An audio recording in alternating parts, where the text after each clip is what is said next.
I'm Nichelle, and this is Wedding Planning 101. Today we are going to be talking about wedding bands. Like the musical kind, not the break kind.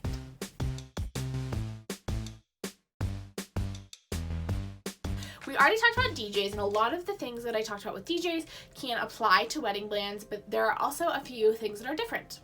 Obviously, because they are, a DJ is one person, a band is a whole group of people. A DJ has equipment, a band has equipment probably, and also instruments. So let's talk about some things that you should talk to them about before you pick a wedding band. The first thing is their song list and their overall wedding style.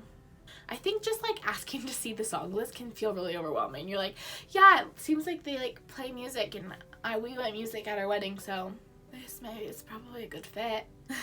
I think it's important to come in with your own song list and kind of go between the two as a cross-reference. You want to make sure that the songs that you want to hear are on their song list, not just that they have an extensive song list, because that really doesn't matter if all you want is Taylor Swift at your wedding and they don't have a single Taylor Swift song.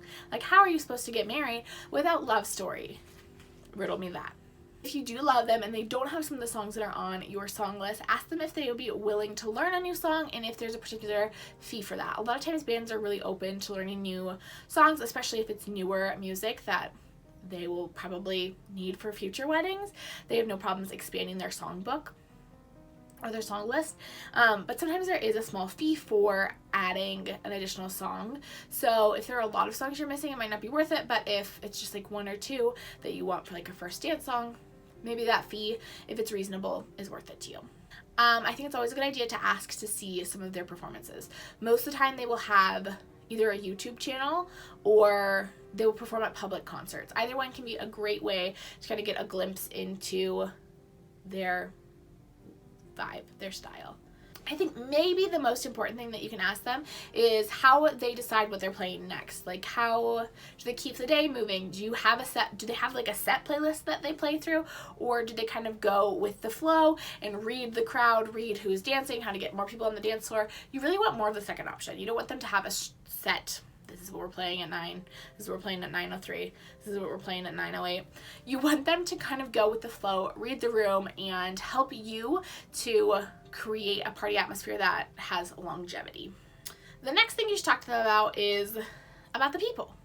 You want to see how many people are traditionally in the band. Do they have a variable structure, you can pick 4 to 19, or do they have 5 people every single time in the band? Sometimes you are able to hire a smaller portion of the band for a smaller fee though, which can be a great option if you're trying to get a wedding band on a budget. Sometimes you can get just the singer and the keyboardist and they'll be your wedding band, or they have a 16-piece band but they're happy to do a 5-piece band for a smaller fee. And also talk to them about what it looks like if someone is sick. If the singer gets laryngitis, she's not going to be singing at your wedding. So what's the plan for that? Because there's a lot of people, there tends to be some flexibility with their structure, but you want to make sure there is, so you're not in a pickle, because with a lot of people there's also the risk of a lot of human error. Then you want to talk to them about their requirements. What do they need from you and your venue? Do they need a stage? Do they provide a stage? Are they cool with working outside? Do they need electrical outlets? How much? What do the amperages need to be? Do you need to rent anything? Especially for ceremony musicians, sometimes if the church doesn't, they'll use the church piano. If you don't have a piano, would you need to rent a piano? What's the deal with that? What equipment do they provide? What equipment do they need there? Can they hook into the venue's existing speaker system? Do they provide speakers? Have they worked in a space that looks similar to that so they know what equipment they might need? If you're going outside, do they have the appropriate speakers to work outside?